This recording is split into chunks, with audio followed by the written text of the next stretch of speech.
This is François Gauthier. Today I would like to speak about the controversy on the imposition of Hindi on the whole of India, particularly South India. That's a statement that the Home Minister, Mr. Amit Shah, did, and then he backtracked after the outcry in Tamil Nadu particularly, but also in Karnataka. Now, it is true that Hindi is not a language that is spoken very much in the south of India, particularly in Tamil Nadu. But it's also true that the resistance of the Tamils to Hindi is false, because it is based on the now discredited Aryan Invasion Theory that says that aliens invaded from the west and imposed upon the tribals and the Dravidians, the original inhabitants of India, the caste system, and the religious system, and the Sanskrit, which was supposed to be the language of the Indo-Europeans. Now, this theory has been proved false even more recently after the genetic discovery on skeletons that showed that there's a continuous genetic stream into India, whether it's South India or North India, whether you're a Brahmin or a Tamil.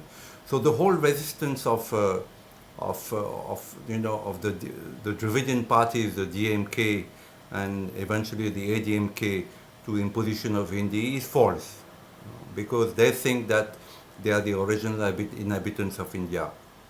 The second thing is that Hindi cannot be the unifying language of India. Long time ago, Sri Aurobindo said that Sanskrit ought to be the unifying language of India. And he was absolutely right. Sanskrit is, there are roots in Tamil, Sanskrit root in Tamil, of course there are roots in Hindi, more obviously, but in every language of India, there are Sanskrit roots. Not only that, but all over the world we find that many languages, whether it is Latin or German or French, have a Sanskrit origin. So Sanskrit is a universal language that has proved to be very modern, very complete, very subtle, and it should be the unifying language of India.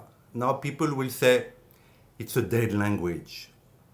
That's what they said about Hebrew. Remember that most of the Jews that are today in Israel, their parents, their grandparents, their great-grandparents came from many regions of Europe and Russia, where they had settled when they were chased out of Jerusalem. And they spoke, a bastard language called Yiddish. Now, the fathers of the state of Israel in 1948 decided that there was a need of a unifying language. So they put scholars to work, to simplify and modernize Hebrew, the ancient language Hebrew, the ancient Jewish language. And they did. And they did it. And today, every Israeli, every Jew speaks Hebrew. Now, why is it not possible with Sanskrit? Why can't the government, put scholars at work to make it simpler, to make it accessible and acceptable to every state of India? That could be the unifying language of India. Of course, there will be some resistance in the beginning, particularly from Tamil Nadu. But these are not genuine resistances. They are political resistance. They have a political, backdrop.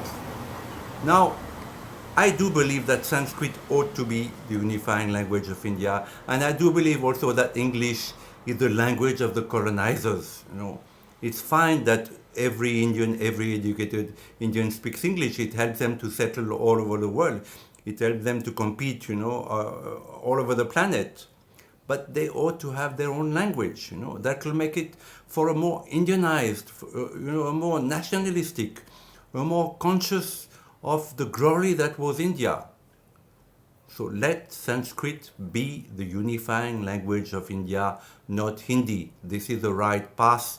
This is what Swami Vivekananda and Sri Aurobindo and so many saints have predicted and wished for. Namaste.